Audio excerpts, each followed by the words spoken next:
सनातन का मतलब ही होता है जिसका आदि और अंत नहीं है। आदि सच, जुगादि सच, है भी सच, नानक होसी भी सच, जो था है और रहेगा। और धर्मों का अध्ययन हम करते हैं तो किसी का प्रारंभ 2000 साल पहले हुआ, किसी का 1400 साल पहले हुआ, किसी का 3000 साल पहले हुआ।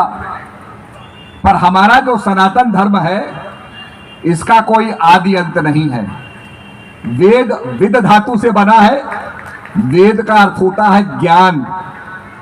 और जिस समय पुस्तकें नहीं थी, कोई वीडियो रिकॉर्डिंग नहीं थी, कोई आवाज को मेंटेन करना, सुरक्षित रखने का साधन नहीं था, उस समय हमारे ऋषियों ने वेदों को श्रुति और स्मृति कहा। श्रुति माने सुनना, स्मृति माने याद करना। तो जो ईश्वर की अनुभूति ऋषियों के हृदय में प्रकट हुई, उसका उन्होंने उच्चारण किया, ऋषियों ने उसे सुना और सुन करके उसको याद किया। यही वेद, श्रुति और स्मृति कहलाते हैं। और इसी प्रकार से जब पुस्तकें नहीं लिखी जाती थी, चमड़े पर कोई किताब नहीं लिखी जाती थी, भोजपत्र पे कोई लिपि नहीं लिखी जाती थी, तब भी हमारे वेदों का ज्ञान सुरक्षित था। ये कहने का अभिप्राय है कि आज उस सनातन के बारे में लोग समझते नहीं हैं। हमारी जो विरासत है ये वही सनातन है। और सनातन का प्रभाव रहा कि बड़े आक्रमणकारियों ने हमारे देश पर आक्रमण किए, पर वो सनातन भक्ति की सत्ता, सनातन ज्ञान की सत्ता, जो भगवान कृष्ण ने अर्जुन को ज्ञान दिया, वही सनातन ज्ञान राजविद्या के रूप में, जो भगवान ने शबरी को ज्ञान दिया, वही गुप्त ज्ञान शास्त्रों के रूप में सदगुरु महाराज से हमें प्राप्त होता रहा। इसीलिए कहा गया, गुरु बिन ज्ञान न हुए, ज्ञान के हुए विराग बिन, सुखी लहे हर भक्ति बिन, गावई वेद पुराण। बिना स्पिरिचुअल टीचर के ज्ञान नहीं मिलता है। आज हम अंग्रेजी सीखना चाहते हैं तो इंग्लिश टीचर के पास जाते हैं, हिंदी सीखना चाहते हैं तो हिंदी टीचर के पास जाते हैं, मैथमेटिक्स सीखना चाहते हैं तो मैथ्स टीचर के पास जाते हैं, अगर हमें कैलकुलस सीखनी है तो कैलकुलस के टीचर के पास जाते हैं, साइंस सीखनी है तो साइंस के अध्यापक के पास जाते हैं।